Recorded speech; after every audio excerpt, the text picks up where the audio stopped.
What do we mean when we talk about the consulting industry?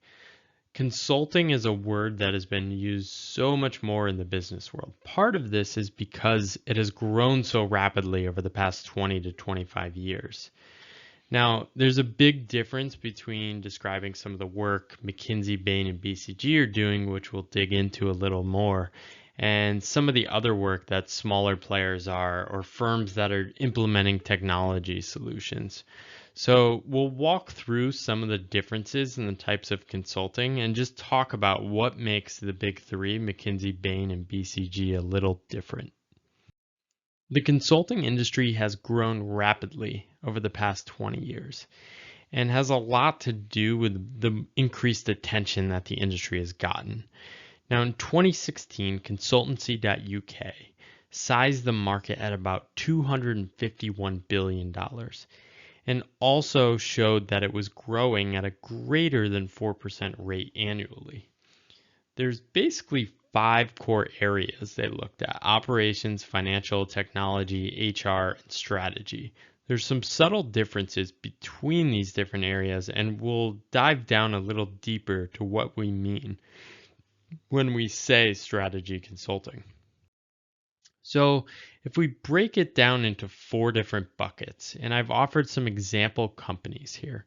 So we have typical strategy and operations work. These are the big firms. They might answer a question that a client has, such as, how do I transform my company in the next 5 years?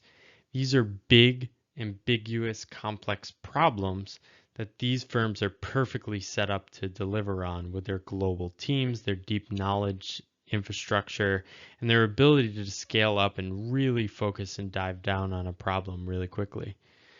Next is more HR and organization consulting. This is often work around designing compensation programs. What does it look like when we're reorganizing our workforce? And you have firms like executive search firms who are increasingly getting into this space and helping people with leadership assessments and helping with succession planning. Third is technology and implementation. Now, this is probably some of the less sexy work of the consulting industry, and this might help a client implement a new IT system over several years. If anyone's had SAP or Oracle implementations at their company, I'm sure there is a company like Accenture or IBM behind the scenes helping with the implementation. And fourth is an area called due diligence. And this is really an assessment for private equity companies and also mergers and acquisitions groups at big companies of saying, how should we think about acquiring companies? And then more practically, should we buy or not buy this company? So these projects tend to be very finite, can be 2-week projects, maybe a little longer, maybe a little shorter, and are very intensely focused on like, how do we understand the customer? How do we understand the market? And how does this company fit into our broader portfolio? Coming back to the breakdown of the consulting industry, when we talk about strategy consulting in common business language now, what are we really talking about? We're really focused on 3 key areas: operations, HR, and strategy. These core areas are typically the high-level problems in companies where the CEO, the board, and other senior executives are focused on these areas and are leading major projects or initiatives to transform these areas. Strategy consulting can break down even further into really 8 core types of work. You can have things like corporate strategy. This can be work with the board saying, what does the strategy look like over the next 3 years? How should we be thinking about it? Is our CEO aligned with the vision around this and what's happening in the market? Next could be something around mergers, and this could be helping a company define what are the companies we should be targeting, how should we be thinking about making things internally versus buying companies that do things, and how should we be thinking about this market as it evolves over time. Organizational strategy, this might look at in organizational redesign. You might be moving from a functional setup to a business unit setup, more around product.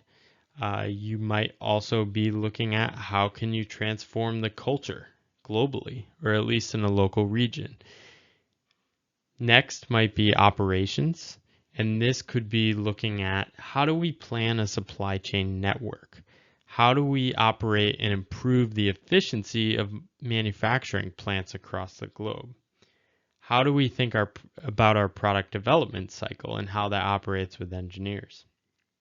And finally, an emerging and growing area is digital.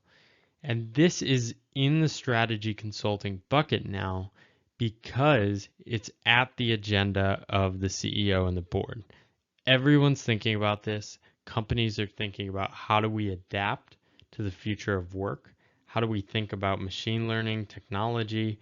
How do we give employees the tools to do their job from anywhere? And how are we accessing new markets with all these platforms and other technologies that exist?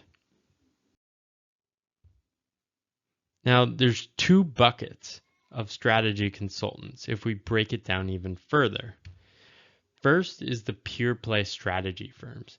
You'll notice that these are typified by the BCGs, McKinseys, and Bains, but there's also some boutique players like A.T. Kearney, LEK, Navigant, and Oliver Wyman.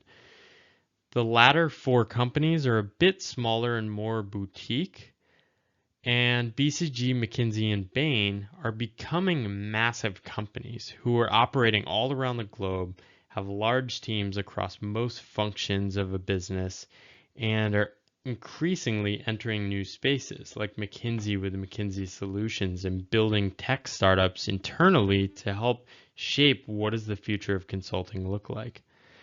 Now, I alluded to the fact earlier that a lot of boutique firms don't exist anymore, and these firms have been bought up by Big Four accounting firms and other historical consulting firms like IBM to help those firms broaden the services they offer to their customers. And in this space, you have firms like Accenture, KPMG, Ernst & Young. These firms do a lot. They do technology consulting, they do audit work with accounting, and are increasingly offering so many services like risk, and also have these strategy groups that operate with varying levels of autonomy and independence internally. You have firms like the Parthenon Group that operates internally at E&Y, and you have Booz & Company that was acquired by PwC that was renamed. So what makes the big three different? I've looked at this market for a while, and there's a number of factors that both make them different in their size and scale of how they compete, and how it makes the actual work in the consulting process and the depth of that a little different, and basically what we'll be diving into in this course. So they make a few operational decisions which really enable them to compete in a different way. First and most important is that they charge the highest fees. Now, one of the early influencers in shaping McKinsey & Company, Marvin Bauer, talked a lot about charging the highest fees as a way to signal that they were going to do the best work. Now, charging the highest fees gives the companies the ability to do a number of things. It enables consultants to only have to work on one project at a time. Now, at some other boutique firms and other firms in the Big Four space, a lot of times consultants are working on more than one project at a time. Now, this harms and basically makes it more challenging to go as deep as these firms can in terms of a structured problem-solving approach.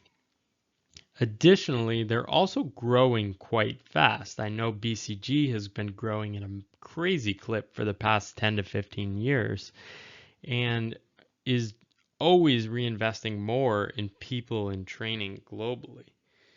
Finally, they have the most resources dedicated to training. they make conscious choices about sending people to training for 2 weeks. They take them out of the office and say, this is all you need to worry about for 2 weeks, and go super deep on what those problem solving processes are for. At McKinsey, I went through several full week trainings, which were really intense and oftentimes harder than some of the work I was doing during the working week. But in each of those experiences, you're getting hands-on coaching from other consultants. And really at the end of the week and the weeks following the training, you get the sense that you were able to level up your skills.